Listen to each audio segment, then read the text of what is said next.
Thomas here with Much Props, going to give you another how-to video. This is my last build of 2024.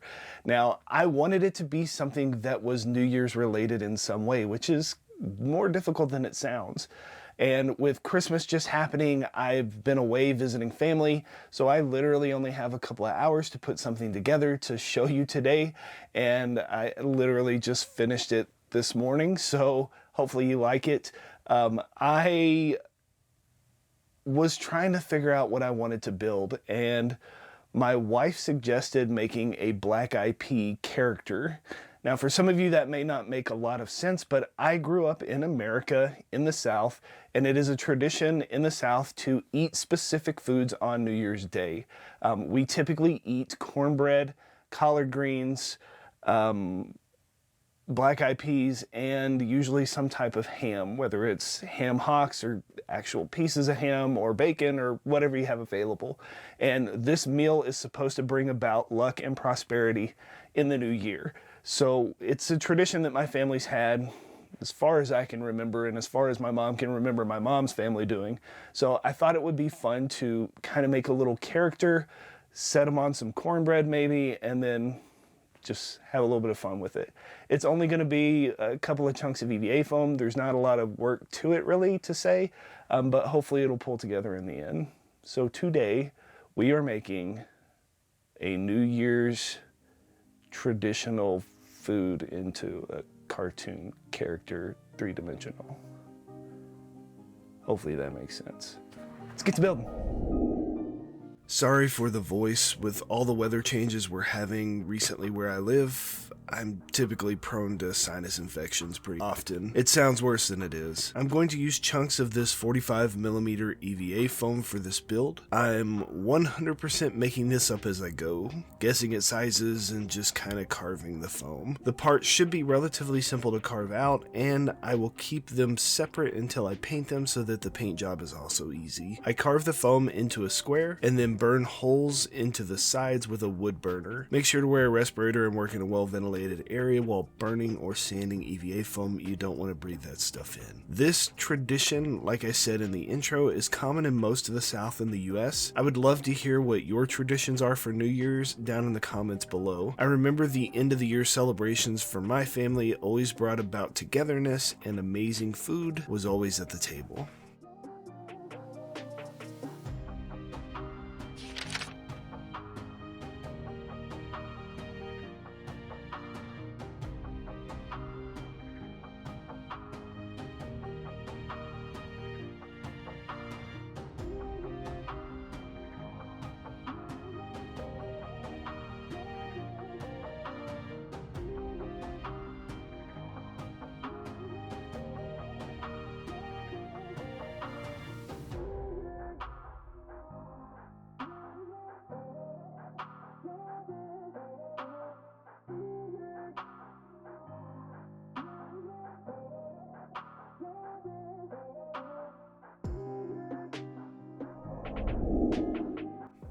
The Black Eyed Peas, or beans, go by many names with many variations across the world. You may have heard them referred to as cow peas, purple hulls, lobias, or several other variations that I'm going to save you from hearing me mispronounce. I just pulled up a picture of the legume to use as a reference in a Google search. Just like in the first clip, cut away the bits I don't need. I like to make my initial passes with a box cutter to get rid of most of the material, then I refine the shape with a sanding drum on my rotary tool, finishing it off by hitting it again with a stone bit to remove the marks. Once each part is finished, I quickly hit the surface of the foam with a blowtorch or heat gun to seal the foam.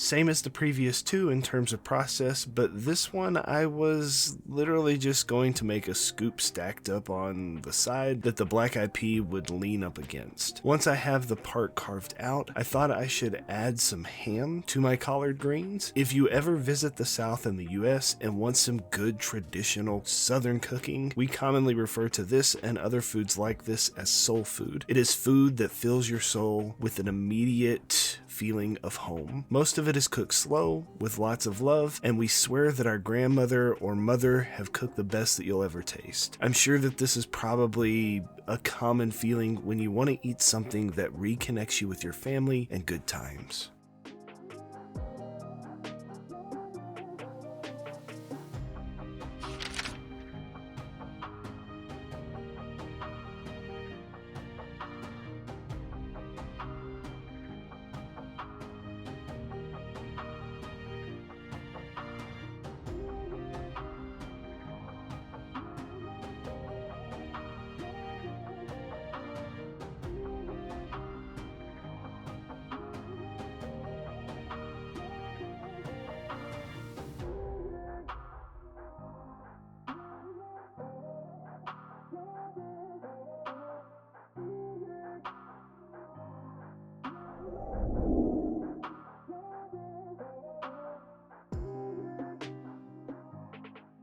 Two coats of black Plastidip. The process for painting each of these parts is pretty much the same, but I figured I would show you the little bits of each so that you don't think I'm trying to pull a fast one on you. You could definitely spray paint a base color or even use an airbrush to get the paint on there, but I want to show you that you can get similar results with just a paintbrush. I like to start with the darker colors, especially when I have lots of added texture, so that each gradual layer of paint is just a lighter tint of the previous color. I pretty much dry brush each piece after my base color is dry. Dry brushing is where you put way too much paint on your paintbrush, then dab most of it off onto a paper towel and kiss the surface in progressively lighter passes, giving your product depth.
As a kid, the greens were always my least favorite part. They were a little bit bitter and way too healthy for a young boy like me to have to taste. As I grow older, I've found I am enjoying a lot more of the veggies that my mom used to have to fight me to get down. Adding leftover bits of pork adds a nice smoky and salty flavor to the greens that kind of balances out the bitterness. I pull up reference images just to see the proper colors of the plant and give me a general area to be close to the paint scheme. I'm not trying to make it super realistic because my black eyed pea is going to have a face. Most things have multiple shades within the surface, so if you ever feel like your object is a little too cartoony or unrealistic, slather on some variations of a similar color onto the surface as well. If you go too far, you can always add a wash over the top with watered down paints to bring them closer to each other.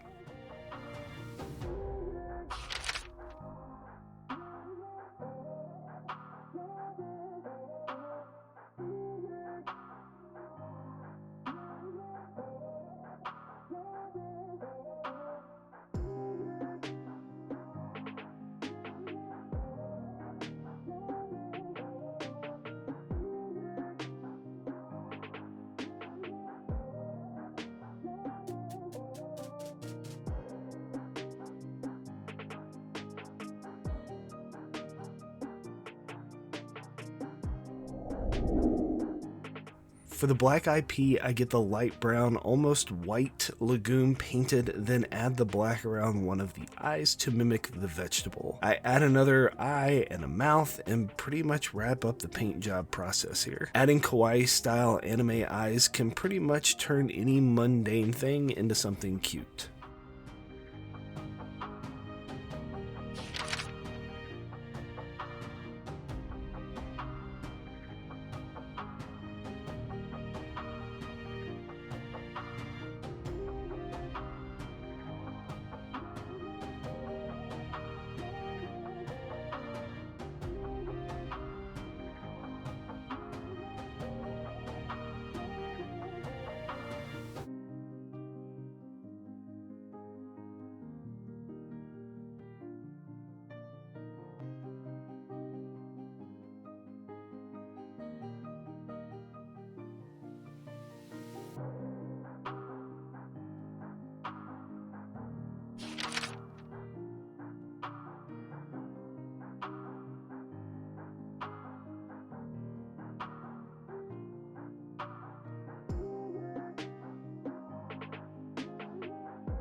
Assembly is as simple as supergluing the parts together. In total, my little legume buddy with his cornbread bed stands roughly 5 inches tall. Took me about 2 hours to complete, and it immediately got the smile followed by, "Aw, he's adorable," from my wife, so I must have done something right in this build. As this year comes to a close, please remember it's time to spend time with family, connect back to your roots, eat delicious home-cooked meals, and let the people around you know how much you love and appreciate them. Celebrate the victories of this year and learn from your losses. Stay positive, be creative, and let's make 2025 the best year ever.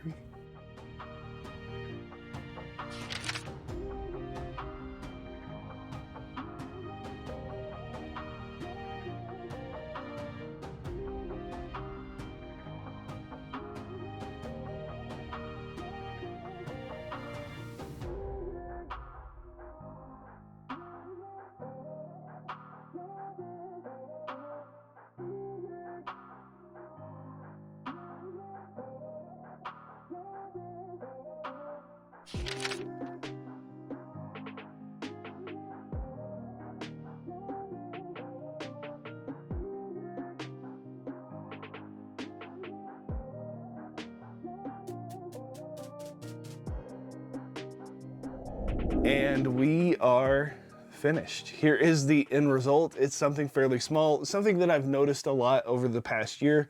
I am very strapped for space. Not a lot of things sold this year on my Etsy, and I am running out of a lot of places to store things. So this is definitely something that won't take up a lot of space. It's kind of cutesy, tchotchke type stuff that could just be lying on a shelf somewhere, and it connects me back to traditions of my family that will bring a smile to my face. Maybe you will try and make something like this yourselves and impress your friends with your ability to pull something from your childhood traditions, bring it into the real world, make it into a cartoon and a three-dimensional object that can sit on your mantle and you can stare at it. Yeah. Maybe you'll get some... Yay! And inevitably, they're going to ask you, how'd you make that? If you give them one of these, tell them, much props. Guess I need to get the stuff to actually make this. Hope you all have a great year. Peace out.